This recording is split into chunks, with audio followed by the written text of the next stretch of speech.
that some people don't have privilege when you basically just said that trans people aren't valid. They're not a thing. They're just girls pretending to be boys or boys pretending to be girls. Okay. Oh, someone's excited. Okay. Biological, but gender is a completely different thing. No, gender is not disconnected from sex. So. It's not completely disconnected, but it's still a cultural thing. It's still from society. Okay. No, it is not in the mind. Okay, you're not a man if you think you're a man. And I didn't say pretending, or if I did, I shouldn't have said pretending. Let me amend. You said playing. Okay, I said a boy who thinks he's a girl. That's the usual phraseology I use. Not playing. I usually say a boy who thinks he's a girl or a girl who thinks he's a boy, which is technically what we're talking about here. As far as the actual psychological issues at play, it used to be called gender dysphoria or gender identity disorder. Now they call it gender dysphoria. The idea that sex or gender are malleable is not true. Okay, and I'm not denying your humanity if you're a transgender person. I am saying that you are not the sex to which you claim to be. You're still a human being, and you're a human being with an issue that I wish you Godspeed in dealing with in whatever way you see fit. But if you are going to dictate to me that I'm supposed to pretend that men are women and women are men, no. My answer is no. I'm not going to modify basic biology because it threatens your subjective sense of what you are. Okay, but you're still saying these kids should not be accepted because they don't really fit in either place? They can't just I'm saying that the Boy Scouts have a standard. You must be a biological boy to be a Boy Scout. You have to be a boy to be a Boy Scout. Where's that written, though? Okay. In the name Boy Scouts. Because this is a very because for all of human history, boy meant boy and girl meant girl. Boy did not mean girl. And if I call you a moose, are you suddenly a moose? Okay, if I redefine our terms. No, yes, that's right. Men and women are a completely different thing. This is true. Have you ever met a man or a woman? They're completely different. You can't say you're a cat. It's not a thing. It's genders. It's not saying you're. Okay, why is that? I don't understand. Why? Okay, let me ask you this. Okay, I won't ask you how old. I will ask you how old you are. Okay, because you're young enough that it's probably not insulting to ask you. So. I'm 22, so I'm probably young and naive, right? No. Why aren't you 60? Why aren't you 60? And why can't you identify as 60? What is the problem with you identifying as 60? It's not the same as gender. You can't just... You're right. Age is significantly less important than gender. You can't magically change your gender. You can't magically change your sex. You can't magically change your age. You can still legally change it. People recognize. You can't legally change your age, by the way. Obviously. You can change your name, you can change your sex, you can change your identity. Just because you can do things legally doesn't mean that they are correct biologically. You could do lots of things in the past that were incorrect biologically and correct legally. For a long period of time in the United States, sterilization of the mentally ill took place. That didn't make it okay. Skinner versus Oklahoma. Justice Oliver Wendell Holmes wrote the decision. Right. I still don't understand why you're these children that are... It's not a matter of open-minded and accepting. I want them to get treatment that they see fit, but that's not involving me. The idea behind the transgender movement as a civil rights movement is the idea that all of their problems would just go away if I would pretend that they were the sex to which they claim membership. That's nonsense. The transgender suicide rate is 40%. It is 40%.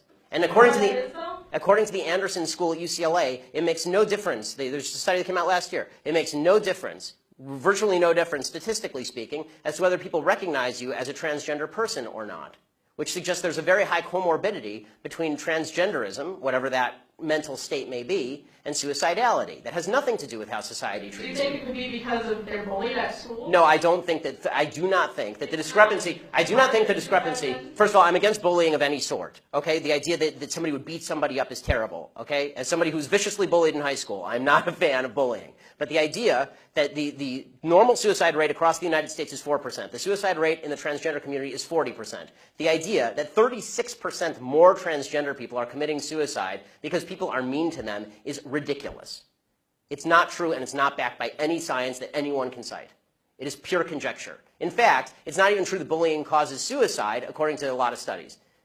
For example, in the black community, where the idea is supposedly that America is a racist society, blacks are bullied a lot. Okay, in the black community has significantly lower suicide rates than in the white community.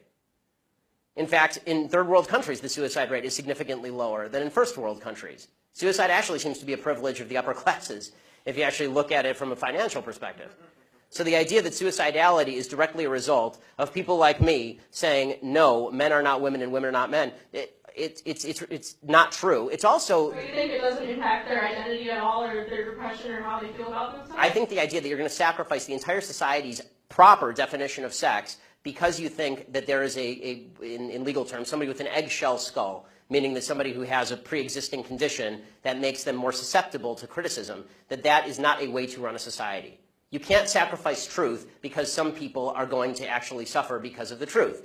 Plus, there's no evidence whatsoever that the suicide rate would go down in the transgender community in any marked way if people just started pretending that men were women and women were men. We're trying that experiment now. We'll find out whether it works. So far, no evidence. Have you talked to a group of trans people at all instead of this group of, like, white people? I'm more than happy to talk to a group of any people who will have me, but usually they protest me. Okay, last question about your Planned Parenthood thing.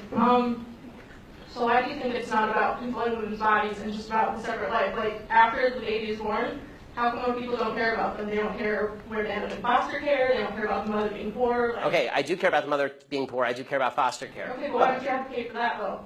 Because Planned Parenthood is supposed to prevent abortions. Because, well, Planned Parenthood doesn't prevent abortions. They perform hundreds of thousands of abortions a year. They perform 300,000 abortions a year. They're the leading abortion donor in the United States. Evidence for that, though? That they perform 300,000 abortions a year from Planned Parenthood. That's my evidence. They don't dispute that. No one disputes that. Like birth control and cancer. I'm not anti-birth control. I know. Birth control is extraordinarily cheap. That provides affordable birth control, which would in turn... Okay, they're not the only people in America who provide affordable birth control. You can go get a pack of condoms down at the local CVS for $12. Condoms great. People need medication, too. Yes, and it's true that most forms of birth control are also extraordinarily cheap on an annualized basis. Unless you have a severe problem, most birth control is very cheap and readily available. And I'm not against people going and getting that from Planned Parenthood. As you may have noticed, I'm mostly against abortion. If you want to go to Planned Parenthood and get a contraceptive, go for it. I don't care. I do care when you start killing babies. This is a problem for me. But what about in rape and incest situations? Okay, so here's the question. It's different, yes. I mean, this is a long conversation. I'm enjoying it, actually, which is why I'm allowing you to stay. But the question of rape and incest, first of all, important to note, rape and incest are not only a vast minority of abortion cases, they're an extraordinarily low percentage of abortion cases. So if we can first stipulate that all the other abortions are bad, then we can talk about that other one. Can we do that? Are all the other abortions bad, or are those ones okay? And you're just using this as an excuse to make the other ones okay. They're all okay. Ah, good. Someone who's honest. So, who's the honest fellow? Who's okay? Yay, honest people. Good. I like the honesty. Okay, so all abortions are okay. So, oh, a sign that I can't read because it has lots of words on it. Okay, so I have one question for you and one question only on abortion. Does the vagina, the vaginal canal, magically confer personhood? Answer, does the vagina magically confer personhood? Yeah, raised hands are okay. You, sir. No, the first breath does. The first breath confers personhood. Okay, so if the baby is in the womb and is exactly the same size and has not yet breathed, and you take a knife and you stab the baby in the head, a fully formed 9-month-old baby, it is not a human. The only thing that makes it a human is when it takes a breath. It has to independently breathe. I mean, I'm going to be honest. I'm going to stick to it, yeah, because I'm also pro-capital punishment and pro-selective suicide. So I'm going to stick with it. Selective suicide? I assume you mean elective suicide. I mean elective suicide. Elective suicide. Okay. Yes, I'm not going to make someone commit suicide. Okay, that's good, because that wouldn't be suicide, that'd be homicide. That, by the way, I'm for capital punishment too, because people who kill people should be killed. But babies who have not killed people should not. And this is my basic position on abortion.